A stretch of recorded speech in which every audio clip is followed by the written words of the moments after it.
What's up, innovators? Mike Hill here, Hill Innovative Solutions, and this is the Innovative Lifestyle.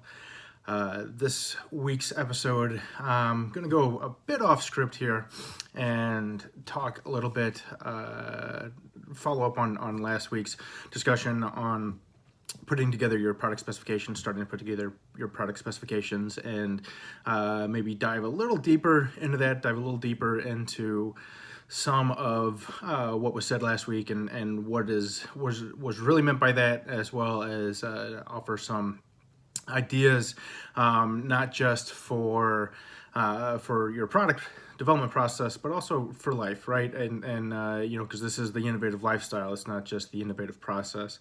So we're going to dive a little bit deep into that. So to recap, let's go back a little bit, talk a little bit about what we've covered thus far. Going forward, we've talked about identifying your vision. We've talked about the overall process, and the framework that we use at Hill Innovative Solutions: identify, design, develop, execute, and assess, which makes the acronym IDEA, right? So identify, design, and develop, execute, and assess. So we follow the IDEA process. It's a process that I've put together over the last almost 20 years now, developing products inside of the aerospace industry, medical devices, power electronics, sporting goods, and consumer products. So most of my career, what I present here and what we use every day at Hill Innovative Solutions is what I've put together over almost 20 years of experience designing these products and all the ups and downs and everything else that goes along with that. So again, recapping, identify your vision, identifying a product, right? So and really with your product it's when you start to look at what it is that you want to do, you start by identifying a problem, right? So what problem is it that you want to solve, right? So the next episode is what we talked about last week. And that's actually starting to put together your product specifications for that product. And this is where I want to take a bit of a tangent, because what I talked about last week is to start your product specifications, to go into and start researching competitors, right? And look at what competitors are doing. Look at what it is that they're putting out in the market field. What is it that they're using to differentiate themselves? And how can you identify and what they're doing and either match that or be better than that, right? So, which is right. So there's I don't want to backtrack too far on that, right? Because that is the right process. But what's next is kind of interesting, right? Because it's a bit of a paradox, right? Because I just told you, go look at what the competitor's doing, but that's pretty much where you want to end that, right? And if Henry Ford only looked at what the competitors were doing, like he said, or what the customers wanted, it would just be a better buggy whip. So once you've identified your problem, you've identified your competitors and what it is that they're doing, you want to get back to focusing on that problem. And I really like the way that Jim McKelvey put it in his book, The Innovation Stack. If you don't know who Jim McKelvey is, a little bit of local St. Louis pride here, right? Because he's from St. Louis, as am I. And he's one of the co-founders of Square, as well as various other ventures that he's involved in around St. Louis, as well as nationally. But the Innovation Stack, he points out the importance of not focusing on your customers and instead focusing on your innovation, right? So this is what I wanted to kind of go over today and talk a little bit about today, and I'm sure we're going to dive a little bit deeper into some of my personal thoughts on that, because I think it's incredibly sound advice. I think it's incredibly intelligent and thoughtful that Jim put it out that way, and I think it's very important for innovators, whether you are a business, whether you are an individual inventor, to think about it that way, right?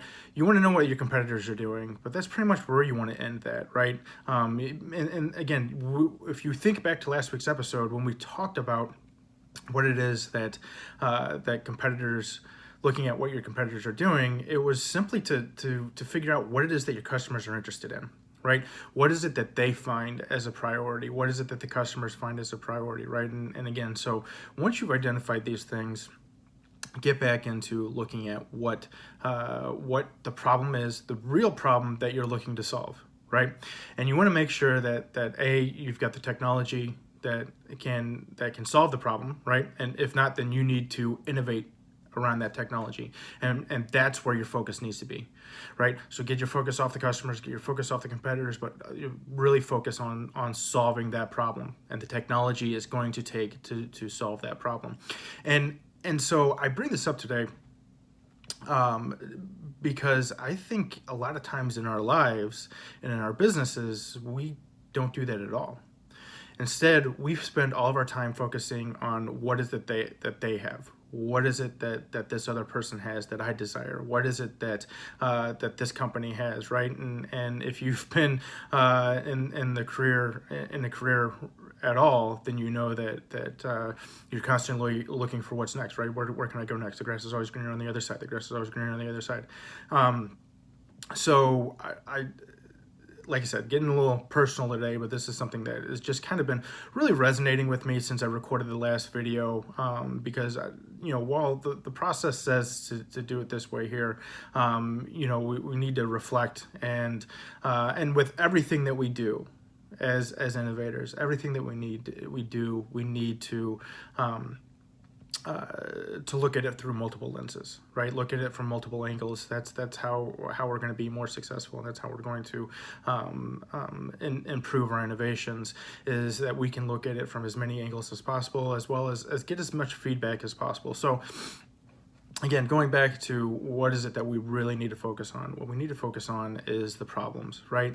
Focus on and focus on fixing your innovation, right? So identify your problem, finding the fix for it, your innovation, and focusing on that. And so as we reflect internally and look at this stuff internally, I think that is extremely important and very valuable that we do that. And I see too many times in life that, like I said, we just focus on stuff that's outside of our control, right? And we focus on what someone else has, and we focus on this. If I just had this, and I just had that, right?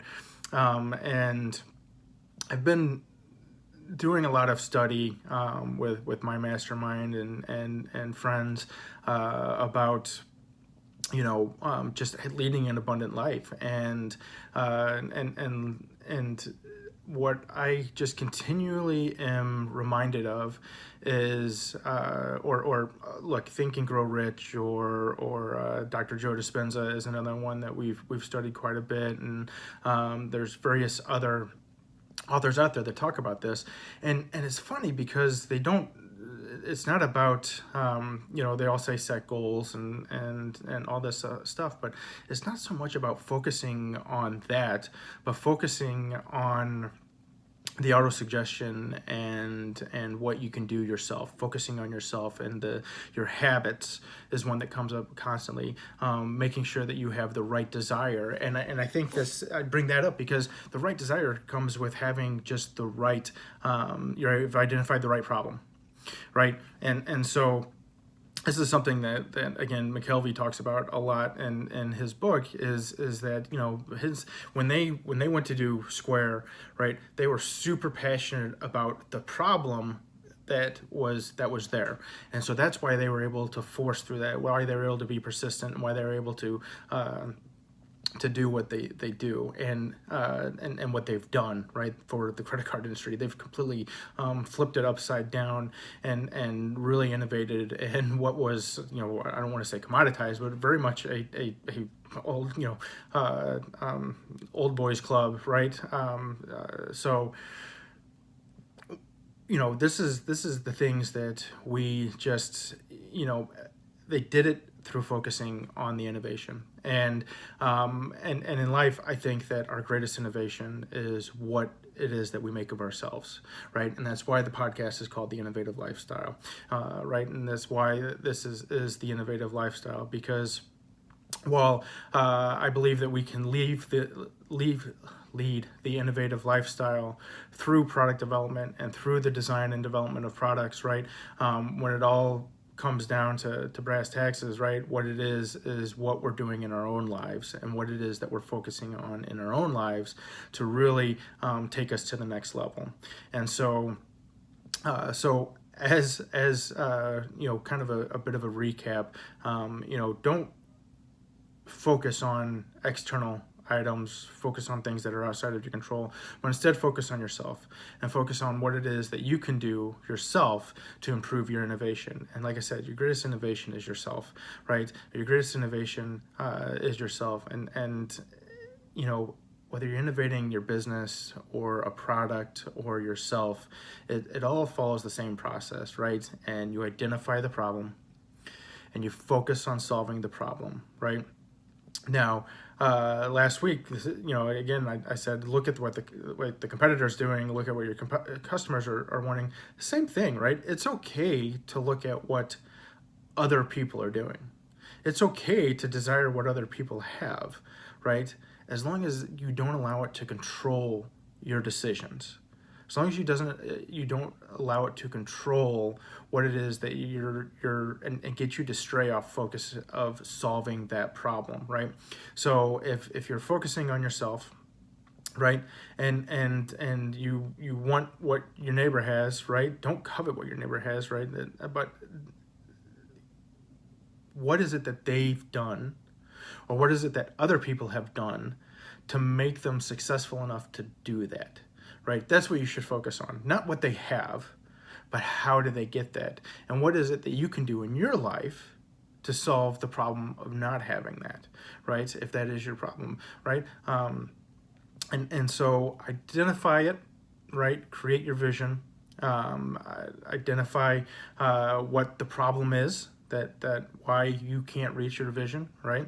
And then find ways to do it. So I'm hoping that kind of changing this context of what we talked about last week helps a little bit, and helps clarify a little bit of what it is, why we do that process, right? Why it is that we look at what the competitors do, why it is that we look at what other people do, but it kind of clarifies how really it's to how can we become better. How can we innovate better? How can we improve better? So I hope that's clear. I appreciate you sitting in on this kind of a rant of a week for me, but this is just something that kind of been sitting on my mind. I don't want people thinking that, hey, this guy said, you focus on what the competitors are doing and copy your competitors. Do not copy your competitors. That's not it, right? We're here to innovate. We're here to do new, all right, and do better, right? You look at your competitors simply as a benchmark, as something to not like I said, not covet, but not copy, but to find ways to do better, right? And find improvements upon what they're doing, right? And find what it is that people value, right? It's all data. Right. I had a great boss early on in my career that said, look, it's all data points, as Edison said, right, I didn't find 10,000 ways, I didn't fail 10,000 times. I found 10,000 ways that didn't work, right? They're just data points. Everything that we do is a data point. Everything that our competitors do is a data point. And the more data points that we can collect, the better statistical analysis and better decisions that we can make, right? So that's why we look at our competitors. That's why we look outside of ourselves, is simply for data. We don't do it to change our mind. We don't do it to change what we're doing. We don't do it to change our problem, right? We do it to improve our statistical sampling on how do we innovate better? How do we do new better, right? That's the focus. That's what we're doing. I hope you enjoyed this week. Again, kind of off the rails, but hey, that's the advantage of just talking into a camera. So I hope you continue to join us. Continue as we look at this.